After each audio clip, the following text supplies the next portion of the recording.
오늘 이 본문의 말씀을 가지고 룻기의 숨은 결론 예수 그리스도, 룻기의 숨은 결론 예수 그리스도라는 제목으로 오늘 룻기의 마지막 부분을 다루도록 하겠습니다.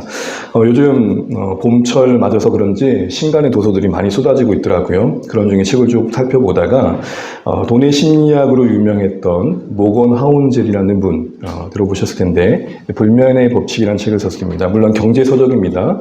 그런데 이 책을 쓴 동기가 참 와닿다 싶어서 이 말을 나누며 오늘 본문의 이야기를 시작해보면 어떨까 싶습니다. 이 책의 대충 내용은 한 23가지의 사례를 가지고 있는데 그 일상의 사례와 또 유명한 경제 저력가들과의 대화 속에서 발견한 인사이트를 담고 있습니다. 그러면서 큰 틀의 테마는 무엇이냐면 우리는 경제하면 변하는 시대에 적응하기 위해서 무엇이 변하는지 발빠르게 찾아가야 된다. 거기에 많이 집중하지만 사실 경제의 고수들은 변하는 게 무엇이냐보단 여전히 변하지 않는 게 무엇인가를 주목한다는 것입니다. 바뀌는 게 무엇이냐에 발맞춰 거기에 맞는 그 무엇을 만드는 게 필요하겠지만 그걸 집중하다가 놓쳐서는 안 되는 변하지 않는 것들이 있더라는 것입니다. 여전히 바뀌지 않는 그 본질을 놓치지 않는 것, 그게 중요한 안목이며 이 변화의 시대에도 변치 않게 수익을 낼 수 있는 방법이 된다. 이야기를 하고 있습니다. 이런 책 내용을 쭉 훑어보면서 참 우리에게 영적으로도 중요한 인사이트가 있지 않을까 싶습니다. 오늘 룻기의 마지막을 다루면서 그 제목이 예수 그리스도라고 언급하고 있는데요.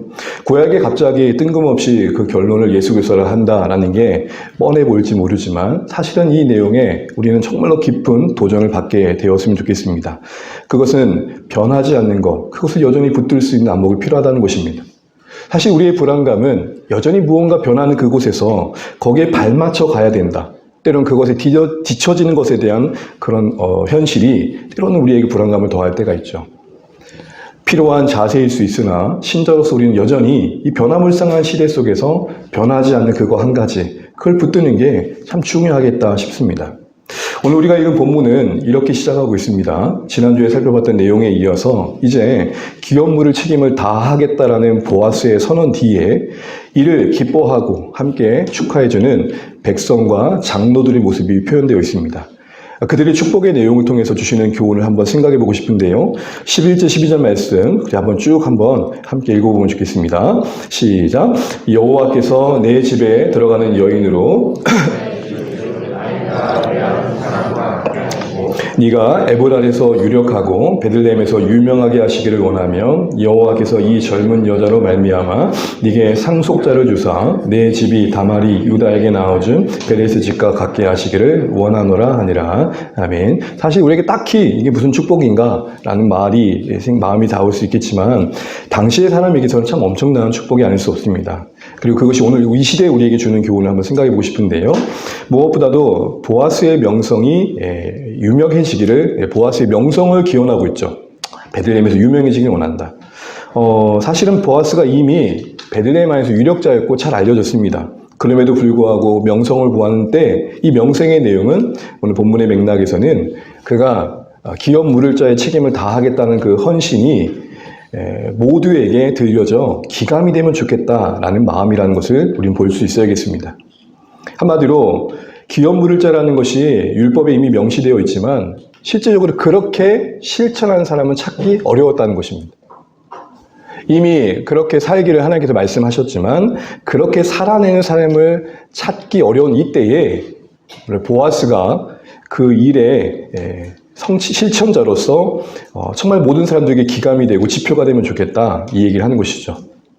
앞서 아무개로 평가되었던 실존하나 그 이름은 하나님 나라에 무명했던 그 사람처럼 보아스도 그 스스로의 권한을 내려놓을 수 있었습니다. 원치 않으면 하지 않을 수 있었다는 거죠. 그러나 우리가 봤던 것처럼 보아스는 기꺼이 그 손해를 감수하며 나오미와 룻의 가정의 유익을 위해 자신의 이익을 희생했죠. 이게 이스라엘 공동체 가운데 지표가 되길 소망하고 있는 겁니다. 이 원칙은 그 안에 있는 이면의 정신은 바로 공동체가 하나님의 사랑으로 서로를 돌보며 살피는 그런 내용들을 담고 있기 때문에 이런 실천의 기감 삼아 자신의 희생을 통해 공동체를 돌보는 사람이 많아진다면 더 아름다워지겠다라는 기대감이겠죠. 결국 보아스의 명성을 유명하기를 기도했던 것은 이스라엘이 그의 헌신을 기감 삼아 함께 따르게 해주십시오라는 의미일 것입니다. 두 번째로 라헬, 레아 두 사람 갖기를 기원하죠. 여러분 라헬과 레아는 여러분 잘 아는 것처럼 야곱의 두 부인이고 이스라엘 민족의 시작이 되었던 12아들의 시작이 된 여인들이죠. 물론 그 첩들을 통해 낳았지만 대표적으로 상징적으로 이 두 여인을 통해 12아들이 태어나게 되었습니다. 그런데 그들을 상징하면서 이스라엘 민족의 근간이 되었고 시작이 되었던 소위 국조가 되었던 이 여인들처럼 보아스와 룻이 그렇게 되길 기도하고 있는 것입니다. 특별히 룻 그 여인이 그렇게 되길 바라고 있죠. 이 말은 보아스와 룻의 만남이 라헬과 레아가 야곱을 만나 이스라엘을 일으키는 근간이 됐고 새로운 출발이 됐던 것처럼 이 두 사람의 만남도 그런 새로운 시작을 일으키면 좋겠습니다 라는 기대감을 표현하고 있는 것입니다.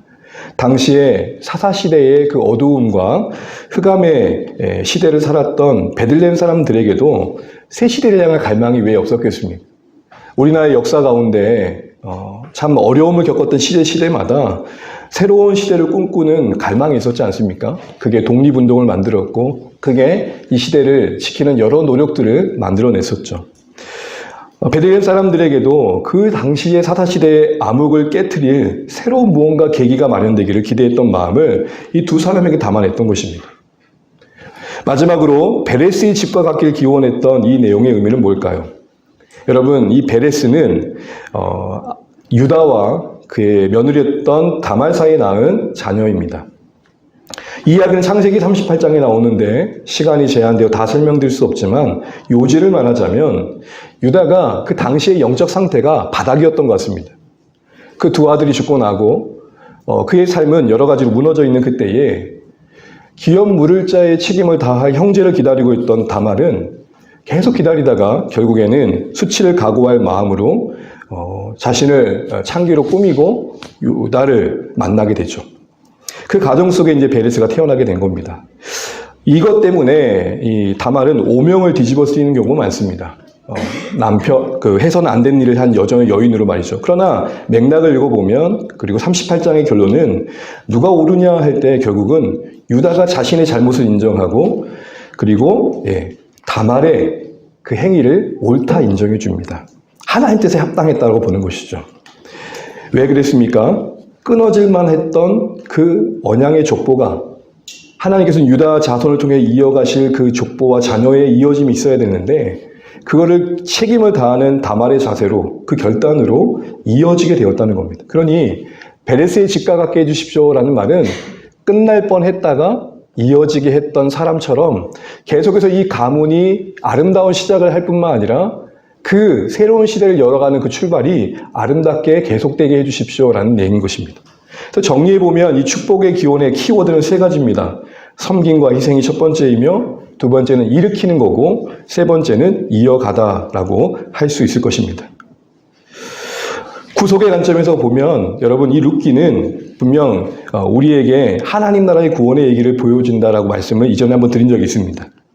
그렇게 보면 이 보아스와 룻의 결혼, 이 만남은 예수님과 교회 사이의 관계를 실감 있게 설명해주는 사례로 이해되어집니다.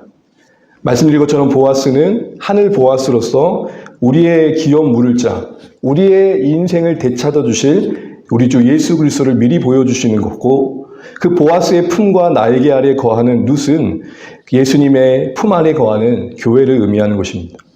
이렇게 본다면 오늘 이 축복의 기원이 우리에게 이렇게 적용될 수 있겠죠. 보아스의 명성은 우리에게 이렇게 도전이 되는 겁니다. 그리스도 예수의 희생과 헌신을 지표 삼는 주의 백성, 교회가 되게 해주십시오. 또한 라헬과 레아와 같게 해주십시오. 이 기도는 우리 시대의 우리 삶의 자리에서 하나님 나라를 일으키는 아름다운 출발들이 일어나게 해주십시오. 모두가 그만두고 모두가 절망두고 모두가 안 된다고 하는 그 자리에서 생명의 역사를 일으키는 사람들로 쓰임받게 해주십시오. 이런 기원일 것입니다. 더 나아가 베레스 집과 하겠다는 것은 우리 안에 시작된 선한 일들이 중단되지 않게 해주십시오. 자주 회자되는 말이 그러지 않습니까? 초심이 중심되어 뒷심되게 해주십시오라는. 우리의 처음 먹은 마음이 하나님을 향한 그 헌신이든 이웃을 향한 사랑의 결단이든 중단되지 않고 이어지게 해달라는 축복으로 우리에게 와닿을 수 있는 것입니다. 다시 이렇게 보고 나니까 정말 절실한 축복의 기도가 아닌가 싶습니다. 이 시대에도 말이죠. 그러면서 저는 주안의 그 다음 세대 한번 생각해 보게 됐습니다. 우리 모두에게 이 축복이 필요하지만 특별히 우리 자녀 세대에게 이 축복이 더 절실하지 않을까 싶은 생각을 해보는 거죠. 모든 내용을 다 담아낼 수 있다고 할 수 없지만 교회를 시작하면서 자녀 세대를 고민하며 4가지 테마를 정리해 보게 됐고 이 4가지 주제는 항상 기도하는 제목입니다. 하나는 하나님 나라이며 건강한 자아, 지혜로운 관계 맺는 것, 마지막으로는 성경적인 세계관입니다. 우리 자녀 세대가 이 4가지의 영역 안에서 자라남이 있으면 좋겠다라는 것이죠. 궁극적으로는 하나님 나라를 위한 인생 되는 것입니다. 이걸 위해 자신을 재발견해야 됩니다. 나다움이 있어야 되는 거죠.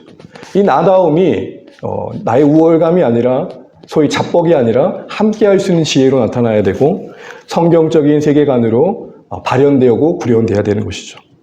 우리 자녀 세대가 아마 특별히 여러분 보시면 알겠지만 우리 주안의 교회는 고등부 2학년들이 제법 많습니다. 그래서 구조가 역피라미드입니다. 인구 구조가 아주 문제가 많습니다. 그래서 위로 올라오지 않으면 중고등부가 사라질 수도 있는 위기, 인구 위기를 봐서 우리는 여기서 느끼고 있는 거죠. 그러나 희망은 이들이 올라가자마자 청년부를 부흥한다는 겁니다. 제가 이 고2 학생, 저희 자녀도 고2가 있지만 고민을 들어보면 가장 고민은 성적이죠. 이 말씀을 준비하면서 이런 기도를 하게 됐습니다. 하나님, 우리 아이들이 성적의 성공도 경험하게 해주시되 그것을 넘어 성실의 보람을 좀 알게 해주십시오. 여러분, 학원가 하면 제일 유명한 데가 어디입니까? 울산 말고요. 울산 옥동입니까? 네, 어쨌든 보통 서울 지역 하면 대치동 그러잖아요. 대치동 학생들을 면담한 교육 전문가가 그들의 공통점 중에 하나를 발견한 게 뭐냐면 실패감이라고 합니다. 워낙 학습량이 많은 그런 시간들을 어렸을 때 보내다 보니까 잘은 하는데 그들 안에 반복된 실패감 때문에 늘 항상 쪼그라든 모습들을 보게 되더라는 것입니다. 그들 안에 어떤 보람이 없냐면 나는 그래도 노력하면 어느 정도 결과를 얻을 수 있다는 성실의 보람을 경험하지 못한다는 것입니다. 저는 우리 자녀 세대가 하나님 나라 이루어가는 데서 가장 첫 번째 출발이 되어져야 할 나다움을 발견하는 데 있어서 성적의 성취 이전에 정말 성실이 이렇게 보람이 있구나, 유익이 있구나 라는 것들을 경험하면 좋겠습니다. 그것이 더 나아가서 남을 이기는 게 아니라 어제보다 더 나은 내가 되어가는 과정이 되었으면 좋겠습니다. 내가 이번에는 이번 중간고사 때는 저거 이기겠다. 내가 쟤보다는 1점 더 얻겠다. 이런 생각 말고 어제보다 더 나은 나의 모습을 기대하는 거죠. 그래서 정답을 맞추는데 신경 쓰는 게 아니라 문제 해결 능력을 배워가는 과정이 되면 좋겠습니다. 여러분, 저도 교육 전문가가 아니지만 교육의 커리큘럼이 있잖아요. 그런데 보여지는 커리큘럼이 있고 보여지지 않는 히든 커리큘럼이 있다는 얘기를 들은 적이 있습니다. 예를 들어서 수학을 풀면 수학 문제를 푸는 게 끝나는 게 아니라 그 문제를 푸는 과정 속에 논리가 자리 잡게 되고 문제를 대하는 이해와 해결 능력이 자라가는 거죠. 그런 잠재 능력들이 키워져 가는 게 가점에 이 시간이 더 절실하다는 것입니다. 그래서 귀찮고 지긋짓한 게 공부가 아니라 배움과 성장하는 기회로 나를 발견해가는 과정을 삼아보면 어떨까 싶은 생각을 해보게 됩니다. 그래서 그렇게 쌓여져가는 실력들이 복의 통로가 되는 인생들, 그래서 새로운 일들을 일으키고 그들이 부르신 그 자리에서 하나님 나라를 이루어가겠다는 기대감을 가지고 지금 이 시간이 고단한 시간이 아니라 심장이 벌렁벌렁하는 가슴 설레는 시간. 그래서 누가 깨우지 않아도 일어나고 누가 깨우지 않고 흔들리지 않아도 깨어나고 엄마 아빠가 그들을 깨우는 게 아니라 꿈이 그들을 깨워서 학교가 나를 부른다.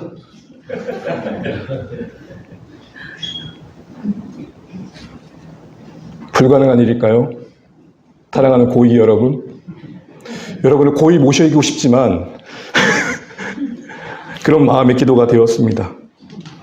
지난날을 돌아본다는 게 막연한 일이겠고 참 그렇게 별 효과 없는 일이겠지만 지금 제 나이에 고등학교의 시간을 돌아보면 그때도 쉽지는 않았던 것 같습니다. 막막했고요. 그런데 적어도 내가 내 인생에 대한 꿈을 가졌을 때 그 순간순간에는 설렘이 있었던 것 같습니다.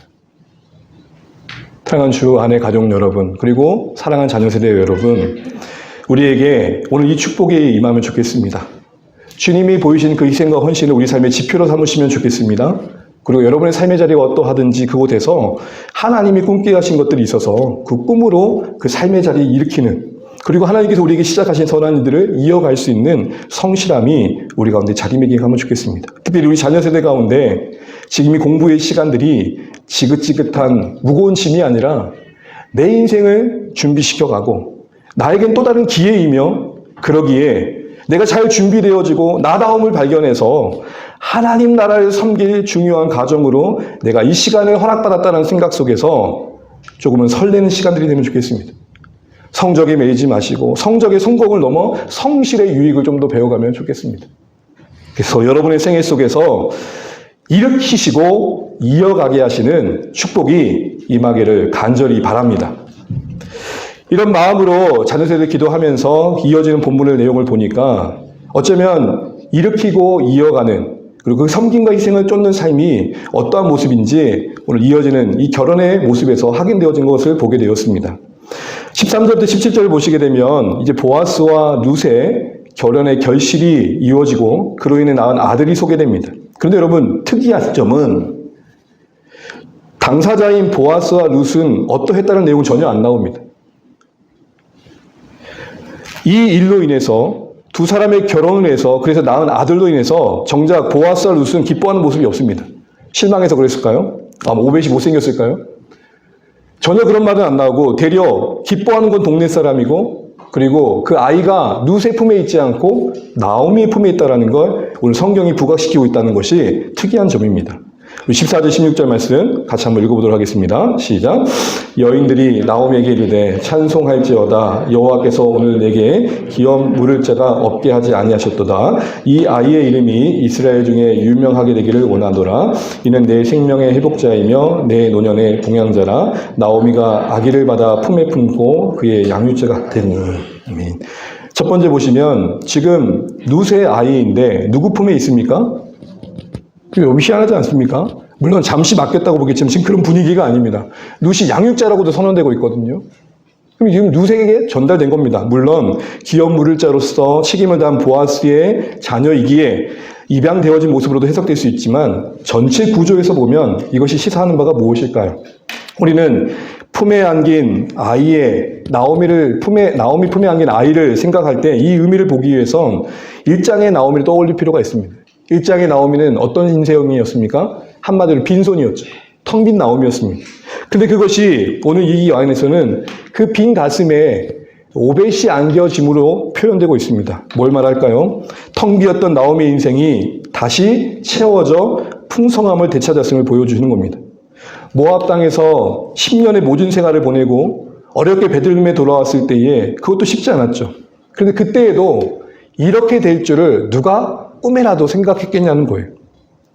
하늘보다 더 넓게 뚫리고 땅보다 더 많이 짓밟혔을 그의 마음에 가슴이 오늘 이 생명으로 안겼을 때에 그의 안긴 생명은 그 인생의 봉양자가 되어지고 그의 회복자가 되었다고 표현합니다. 특별히 오벳이 나오미의 품에 안겨서 나오미의 생명의 회복자로 불려지는 것은 나오미 입장에서는 이 오벳으로 말미암아 새로운 삶이 열렸다, 이 얘기를 하고 있는 것입니다.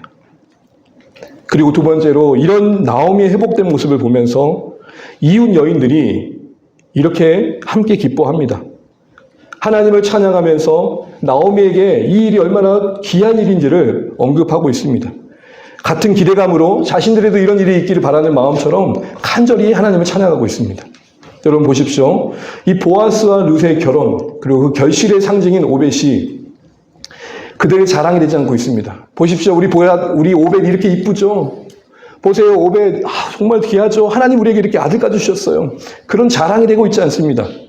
되려 나오미의 텅 빈 인생을 채우는 데 쓰여지고 있고 이웃들에게 찬양의 내용이 되고 있으며 오히려 그들에게 그 빈손이었던 나오미를 회복시켜준 사건으로서 소망을 갖게 하는 격려가 되고 있습니다. 보십시오. 이런 일련의 모습들은 지금 나오미와 이웃들의 살리는 역사로 이어지고 있는 걸 보게 됩니다. 이런 모습들은 이웃 여인들이 아기의 이름을 짓는 뜻밖의 행위로도 그 의미가 무엇인지가 규정되는 듯합니다. 여러분 보통 아이의 이름은 누가 짓습니까? 부모님들이 짓죠. 요즘 같은 경우에 대부분 다 부모님이 짓습니다. 물론 부모님들 어른들이 이렇게 하면 지어보면 좋겠다.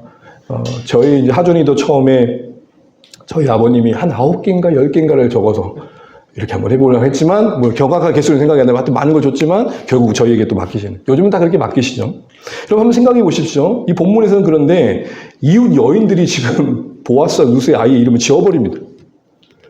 제가 넷째를 낳았다고 생각해 봐요. 말도 안 되겠지만 낳는데 갑자기 저 옆집 할머니가 아이고야 이쁘다. 얘 기 예쁘다고 하면 지금 뭐 이름을 예쁘다고 지으면 어때요? 라고 했다 생각해요. 이게 말이 됩니까? 근데 지금 동네 여인들이 아기 이름을 지어버렸어요. 그러면 이런 독특한 행위는 뭘 우리에게 보여주는 걸까요? 이 성경에 등장한 이야기에 이 여인들이 이름을 주어진 행위는 지금 이 사건이 벌려주는 이 아름다운 모습의 핵심이 무엇인지를 우리에게 보여주는 것입니다. 특별히 이름을 뭐라고 짓습니까? 17절 말씀 한번 읽어보겠습니다. 시작. 그의 이웃 여인들이 그에게 이름을 주어 나오미에게 아들이 태어났다 하여 그의 이름을 오벳이라 했는데 오벳의 이름의 뜻이 뭐라고 했습니까? 섬김, 종, 일꾼. 보아스와 루스의 결혼의 열매이고 결실인 하나님의 축복인 오벳이 보아스, 루스의 가슴에만 안겨있지 않고 그들의 가정 안에 그들의 기쁨으로 머물지 않고 나오미의 가슴을 채우고 이웃들에게 기쁨이 된 이 모습은 결국 오벳이라는 이름의 그 뜻에 담긴 것처럼 귀한 섬김이었다는 것이고 이 오벳이 이런 섬김의 모습들을 이곳에서 보여주고 있다는 것입니다. 오벳의 이름에 그 섬김의 이름을 담아서 그 섬김으로 표현하고 있다는 것입니다. 그러므로 여러분 이웃들에 의해서 섬김의 뜻을 하는 오벳으로 불려지는 것은 오늘 우리에게는 그리스도와 혼인한 신부된 교회가 결국 맺혀야 할 그 결실이 무엇인지를 보여주는 거죠. 보아스와 루시 만나 맺혀 결혼하여 만든 결실인 오벳 그 섬김, 이것을 결국 우리에게 주님과 만나 주님의 신부된 교회가 맺어야 할 삶의 열매가 결국 무엇인지를 우리에게 보여주고 있는 것입니다. 교회 생활하면서 섬김이 중요하다는 말을 너무 많이 들었을 겁니다. 이러면 이 섬김은 우리의 삶의 선택이 아니라 신자된 우리의 삶의 본질이라 할 수 있습니다. 이 섬김을 통해 하나님은 우리의 안에 구원을 이루시고 우리를 통해 구원을 이루십니다. 섬김을 통해서 우리는 다른 사람을 섬기면서 우리 안에 신앙의 인격과 성품이 자라가기 때문이고 우리의 섬김이 하나님의 주의 백성을 부르시는 방법이 되기 때문입니다. 그래서 여러분 예수님께서도 자신의 십자가의 죽음을 뭐와 연관시키냐면 섬김과 연관시킵니다. 우리 마태복음 20장 28절 같이 한번 읽어보겠습니다. 시작. 인자가 온 것은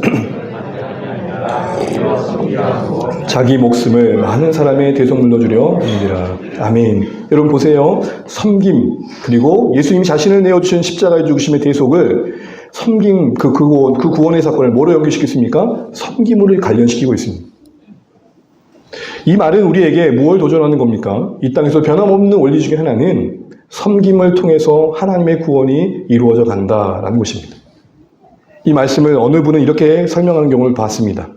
보아스 같은 믿음의 남자를 만나십시오. 누가 같은 믿음의 여인을 만나십시오. 그래서 이 땅에서 행복하게 잘 사십시오. 그게 없다 할 수 없겠지만 그게 오늘 성경의 메시지가 아님을 그들이 낳은 자녀의 이름을 오벳으로 지은 것으로 확인해주고 있는 것입니다. 사랑하는 주안의 가정 여러분, 우리에게 허락하신 모든 게 오벳이 되시기를 주의 이름으로 축복합니다. 그게 지식이면, 그게 건강이면, 그게 물질이면 그게 오벳이 돼야 됩니다. 보아스와 룻의 그 품에 도저히 상상도 할 수 없는 것들을 하나님께서 맡기신 그 오벳, 그것이 그들 가슴에만 머물지 않았습니다. 나오미의 빈 가슴을 채웠고 동네 사람들의 기쁨이 되어서 오히려 그들에 의해서 정말 섬긴다. 그게 우리에게 섬김이 된다라고 말하고 있습니다. 여러분 관계 속에서 그렇잖아요. 내가 진정을 다해 잘 해주는 것도 참 중요하지만 받아들인 자 입장에서 그게 그들의 입장에서 그게 뭐가 돼야 돼요? 섬김이 돼야 되는 거 아닙니까? 교회가 이 땅에 존재하는 삶의 방식이 오늘 보아스와 룻의 결실인 오벳의 이름인 섬김으로 규현되고 있는 것입니다. 우리 삶에 허락하신 모든 게 나 하나 잘 먹고 잘 살자고 주어진 게 분명 아니고 오벳이 되길 소원합니다. 우리 사랑하는 자녀 세대에게도 허락하신 이 모든 공부의 과정을 통해 얻는 것들이 오벳이 되길 축복합니다. 그래서 정말 누군가 봐도 야 네가 가진 모든 게 나에게 오벳이다. 이렇게 생각하면 어떨까요? 우리는 왜 이런 그런 삶을 살아야 될까요? 마지막에 맺혀진 이 룻기의 마무리를 통해서 그 이유를 다시 한번 확인해 보게 됩니다. 여러분, 룻기의 마무리의 그 결론은 참 독특한 게 족보로 마무리되고 있다는 것입니다. 이걸 한번 기억해 보십시오. 나오미가 텅 비었다가 그 안에 오벳이 안긴 것도 놀라운 결론 아닙니까? 아름다운 결과고 회복입니다. 근데 룻기는 그걸로 끝내지 않았다는 겁니다. 뭘로 끝냈다고요? 결론은 족보로 끝냈다는 것입니다. 텅 빈 인생의 나오미가 회복되는 결과로 끝이 아니라 최종 결론은 다윗으로 귀결되고 있는 족보입니다. 왜 이 족보에 무게감을 두냐면 구약 성경 어디에도 족보로 마무리된 성경이 없습니다. 족보는 사람의 이름으로 그냥 단순한 나열이 분명 아닙니다. 성경에 말하는 족보는 특별히 구약 안에서는 사람의 이름의 단순한 나열이 아니라 하나님의 구속사를 표현하는 방식입니다. 창세기 3장 15절에 여인의 후손으로 라는 말이 있죠. 여인의 후손으로 뱀의 머리를 밟으시겠다. 이것은 사망의 권세를 이 땅에 들여드리는 악한 자의 권세를 여인의 후손된 그 누구를 통해서 지배하시겠다, 정복하시겠다는 거고, 이것이 무엇인지는 성경을 통해서 점진적으로 구체화되어져 가고 결국 그것이 예수님을 통해 이루어진 것을 우리는 너무 잘 알고 있습니다. 그게 바로 족보입니다. 제 아래의 세상을 그대로 두지 않으시고 온전케 하시는 계획을 세우시고 그걸 이루실 구원자를 보내는 역사의 그 성취의 과정의 하루하루가 족보입니다.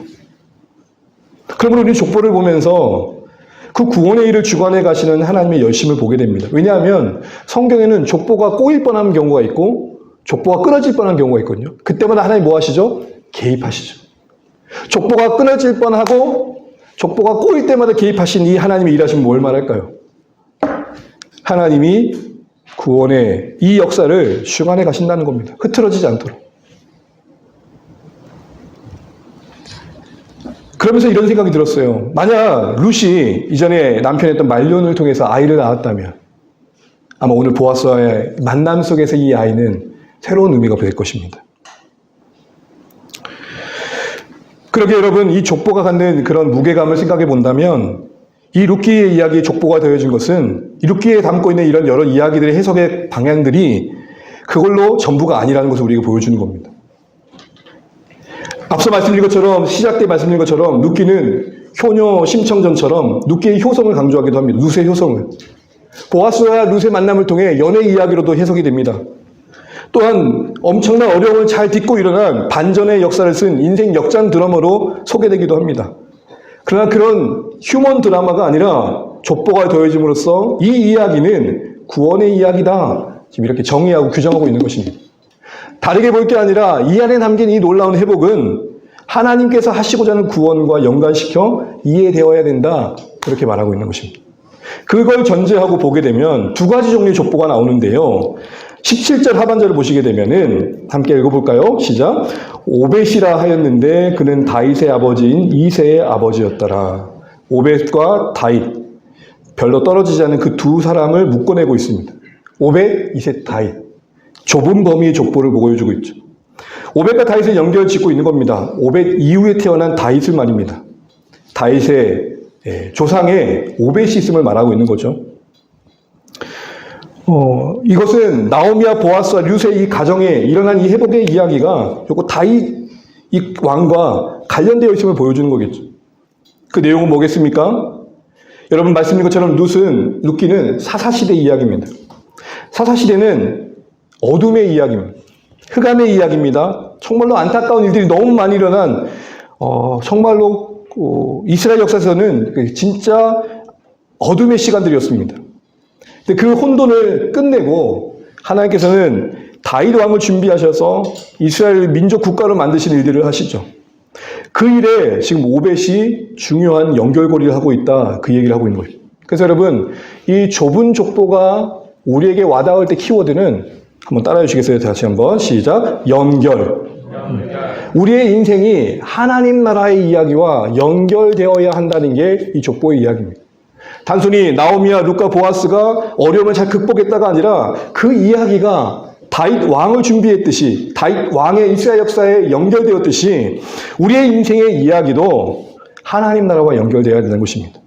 오늘 나오미의 가정의 이야기가 한 가문의 일 정도가 아니라 이스라엘 민족의 사이즈로 다루어지고 있는 것이죠.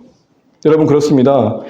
나오미와 룻과 보아스는 자신들도 모르게 이스라엘 역사를 준비한 일에 쓰여지고 있는 겁니다. 우리 인생이 그렇죠. 그런데 주목할 것은 여러분 다윗을 준비할 정도면 오늘 이 베들레헴 동네가 아니라 조금 더 유력한 동네에서 준비하면 안 됩니까? 보통 왕이 태어났다 그러면 그래도 좀 뭔가 알아줄 만한 엄청난 도시에서 태어나면 좋잖아요. 그런데 시골 베들레헴입니다. 누구도 관심 갖지 않은 그 조그만 동네에서 이스라엘을 새롭게 할 왕을 준비시키신 하나님. 그곳에 있는 믿음의 사람들의 함께하는 이야기를 통해서 이스라엘을 새롭게 할 시작을 준비하신 하나님을 우리에게 보여주고 있습니다. 우리에게 시사하는 바가 뭘까요? 세상에 우리가 주목받지 못한 곳에 거할지라도 사실 아무도 나를 향해 어떤 기대감을 갖지 않지라도 하나님은 그곳에서 앞서 축복했던 내용처럼 우리의 믿음의 순종을 통해 하나님 나라의 이야기에 중요한 연결고리가 될 그 무엇을 만드는 것입니다.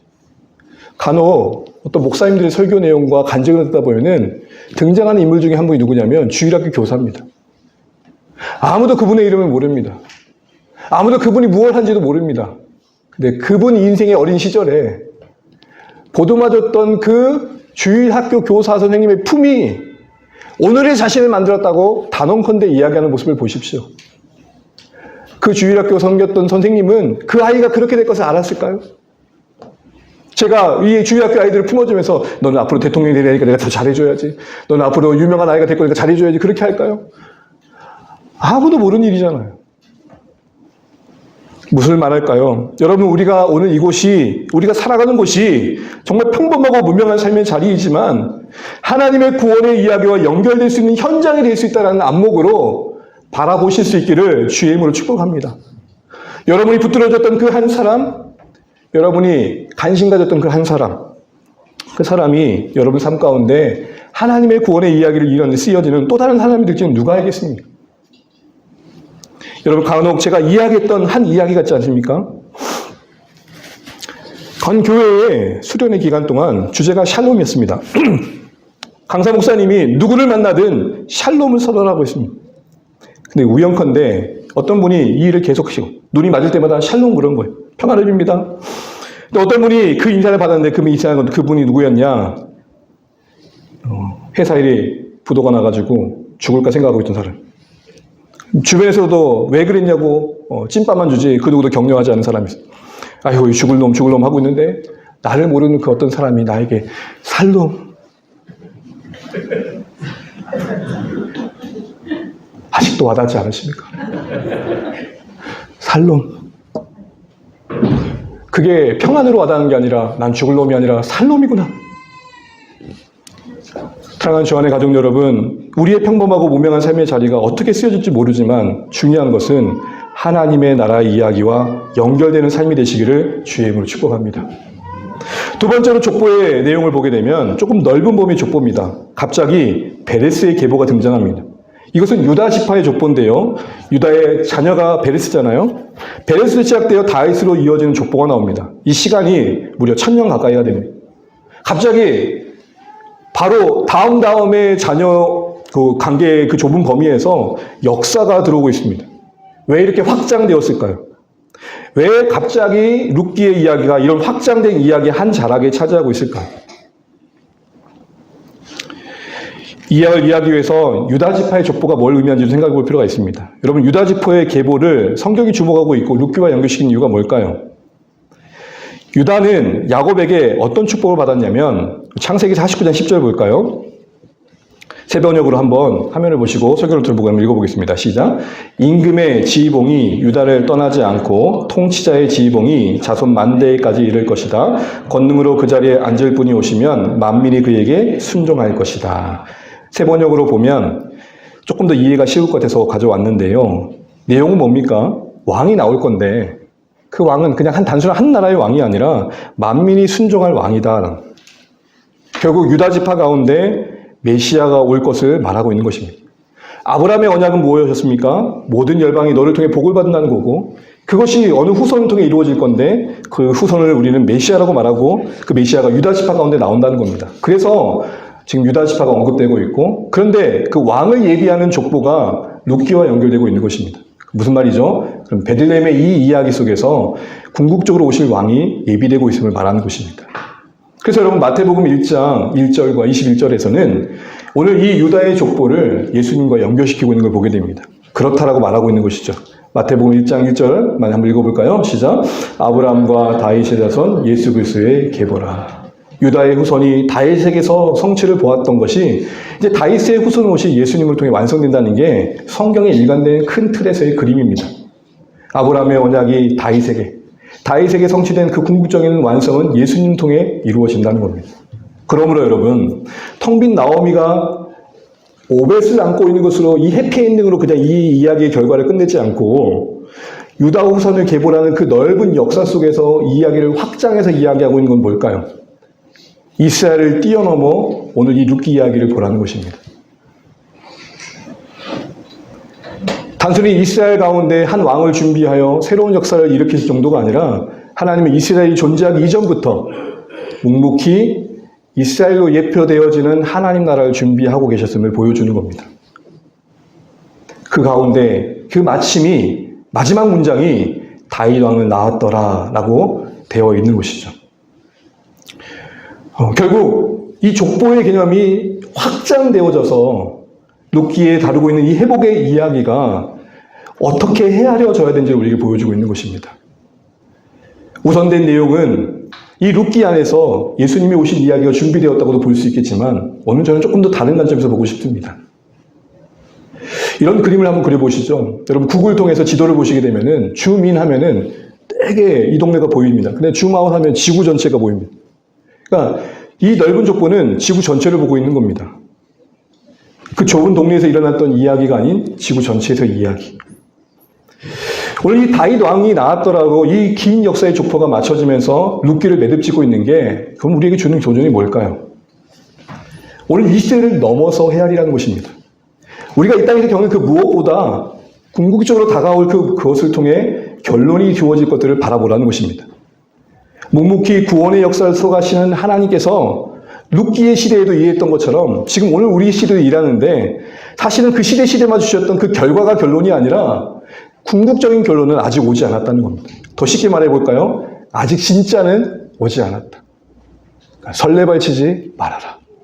바꿔 말하면 낙심도 하지 말아라. 이 얘기를 하는 것입니다. 최종 결론은 누구라는 겁니까? 예수 그리스도라는 겁니다. 룻기의 이 장엄한 역사의 족보의 결론을 다윗 왕 때 끝냈던 것은 그 시대가 다윗 왕이었기 때문이겠죠. 다윗 왕으로 끝낸 것은 결국 우리에게는 다윗 왕이 이어갈 그 후손 가운데 온 예수 그리스도로 확장할 수 있는 근거는 충분합니다. 그러니 다윗 왕을 낳았더라라는 말은 이렇게 우리에게 번안되어 줄 수 있는 거죠. 결론은 예수 그리스도셔라라는 겁니다. 영원한 왕이신 예수님이 이루실 그 나라가 진짜 결론이라는 것입니다. 여러분 룻기를 보면서 은혜가 되는 부분이 참 많았지만 매듭 지으면서 불편했던 건 뭐냐면 그래도 나오미는 그나마 낫다. 이 마음 이해되십니까? 그래도 그나마 나오미는 낫다. 나오미가 분명 인생에 겪어서는 안 될 큰 힘든 일을 겪었던 건 맞지만 그래도 사장에서는 오벳이라도 안기잖아요. 그런데 오벳조차 허락받지 못한 많은 신자들은 도대체 뭘까라는 질문 앞에 조금은 답답했습니다. 그들은 믿음의 배반을 당한 자들입니까? 하나님 나라와 의를 구하면 책임져 주신다는 말만 믿고 열심히 살았는데 현실 속에서는 오히려 겪어서는 안 되는 더 지나친 일들을 겪고 그 일의 회복조차 겪지 않고 눈을 감은 이 땅을 떠난 수많은 신자들은 도대체 뭘까요? 만약 결론이 오벳이 우리하는 게 준 게 결론이라면 오벳이 안겨지지 않은 모든 인생들은 실패겠죠.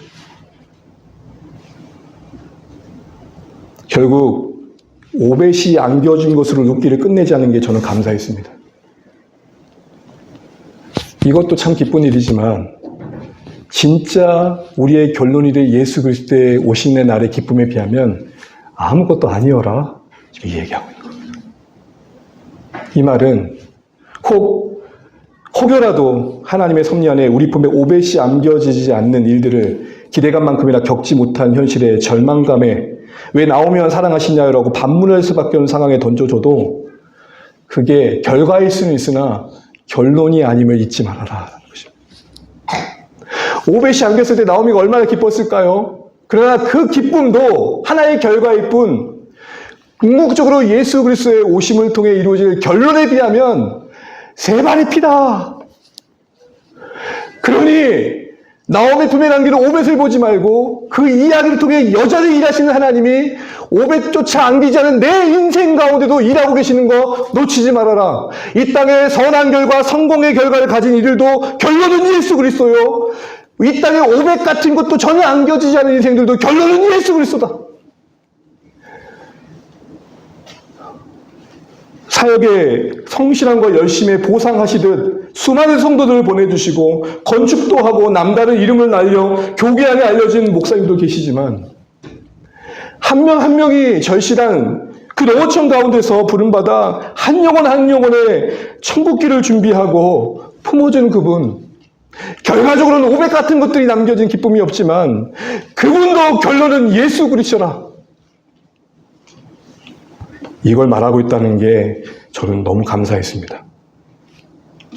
히브리서 말씀을 보시게 되면 11장 33절 이하의 12장으로 이어진 내용을 보게 되면 이 땅에 사는 날 동안 기적 같은 오벳을 안겨지는 같은 기적을 경험한 신자들도 나오지만 전혀 아무것도 경험하지 못하고 비참하게 해준 신자들 나옵니다. 그런데 두 그룹 다 결론은 예수 그리스도라.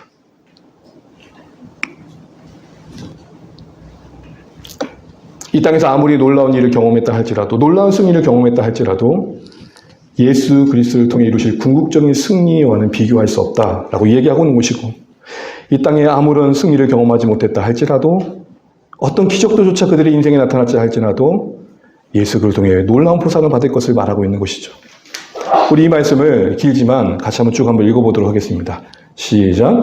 그들은 믿음으로 나라들을 이기기도 하며 의를 행하기도 하며 약속을 받기도 하며 사자들의 입을 막기도 하며 여자들은 자기의 죽은 자들을 부활로 받아들이기도 하며 또 어떤 이들은 더 좋은 부활을 얻고자 하여 심한 고문을 받되 후처에 풀려나기를 원하지 아니하였으며 또 어떤 이들은 조롱과 채찍질뿐 아니라 결박과 옥에 갇히는 시련도 받았으며 이런 사람은 세상에 감당하지 못하느니라. 믿음의 주여 또 온전하게 하신 이인 예수를 바라보자. 이 땅의 승리를 경험했던 그룹이든 그 어떤 도우심도 경험하지 못하고 비참하게 죽었던 이들이든 다 동일하게 결론은 예수 그리스도라. 엊그제 한 선교사님으로 사역하신 한 선배님으로부터 기도 부탁을 받았습니다. 한번 보여주세요. 이슬람 가정에 태어난 한 여성인데 회심한 거죠. 너무 잘하신 것처럼 무슬림 가운데 회심하게 되면 어떤 가족으로부터의 대우를 받는지 잘 아실 겁니다. 그분이, 이 자매가 몰래 숨겨뒀던 핸드폰으로 교회 지도자들에게 기도 부탁을 하면 남겼던 기도 제목이 이렇습니다. 앞으로 어떤 일이 나에게 일어날지 모르겠습니다. 언제까지 집안에 갇혀 있어야 할지도 모르겠습니다. 그러나 저는 주님을 더 사랑하고 싶고 끝까지 믿음을 지킬 것입니다. 저는 A국 교회의 핍박에 동참할 수 있어서 기쁠 뿐입니다. 저희 믿음을 위해 기도해 주세요. 이 여인에게 오벳이 안겼습니까? 여전히 불안하고 오빠들은 죽을 듯 살 듯 추궁하고 있고 부모님이 이 여인을 정신병원에 가둬두고 얘가 정신착란을 일으켰다고 미쳤다고 하고 약을 먹이고 있고 아직까지는 이 여인에게 오벳이 안기지 않았습니다. 어쩌면 이대로 죽을지도 모릅니다. 나오미에게 오벳이 안긴 게 우리의 추앙이 되지 않으셨으면 좋겠습니다. 그 인생 나름대로 그에게 보상해 주신 것을 보되 그 보상하신 하나님이 신실하게 그 인생을 돌봤던 동일한 하나님이 나의 하나님이라는 것을 다른 인생의 현장에서 받아들이시면 좋겠습니다. 결과는 다를지라도 우리의 결론은 예수 그리스도입니다. 우리의 인생의 결과는 천차만별입니다. 이 땅에서 행복하게 결혼해서 자녀를 낳고 잘 살고 계실 수 있고 그렇지 않을 수도 있습니다. 그러나 그가 신자로서 이 땅에 신실하게 하나님을 붙들고 살아간다면 어떤 결과를 만나든 혹 오벳이 안겨지는 기쁨을 혹 누리지 못한다 할지라도 룻기의 결론도 오벳이 아니라 예수 그리스도였다는 것을 잊지 마십시오. 만약 룻기가 나오미 품에 오벳의 안긴 행복으로만 끝났다면 오벳을 바라는 수많은 신자들의 배반감은 뭘로 설명될 수 있겠습니까? 끝이 오벳이 아니라 끝은 예수 그리스도다. 그러므로 중요한 건 지금 우리 인생의 이야기가 어디로 향하고 있냐 아니겠습니까? 어디에 계시더라도 하나님 전에도 우리 인생이 결론이신 예수 그리스도의 인도함을 받고 있고 이 땅에 겪는 어떤 성공과 실패 속에 처할지라도 내 인생의 궁극적인 결론은 예수 그리스도보다 클 수도 없고 주님과 함께 누릴 완성의 영광에 미치지 못할 하찮은 것들임을 바라볼 때 넘어가며 이겨낼 수 있지 않겠습니까? 그래서 저는 오늘 룻기의 숨은 결론을 예수 그리스도라 말하면서 이렇게 말씀드리고 싶습니다. 보이지 않지만 최종 결론인 예수님과 함께할 그 너머를 바라볼 때 보이는 세상을 넘어갈 수 있는 것. 저 너머가 보일 때 넘어갈 수 있는 것. 말씀을 이제 맺겠습니다. 사랑하는 주 안의 가족 여러분, 나오미 품에 오벳이 안겼을 때 얼마나 행복했을까요? 그 인생 모든 것을 대갚아준 하나님이 얼마나 행복했을까? 맞습니다. 우리 하나님 그런 하나님이십니다.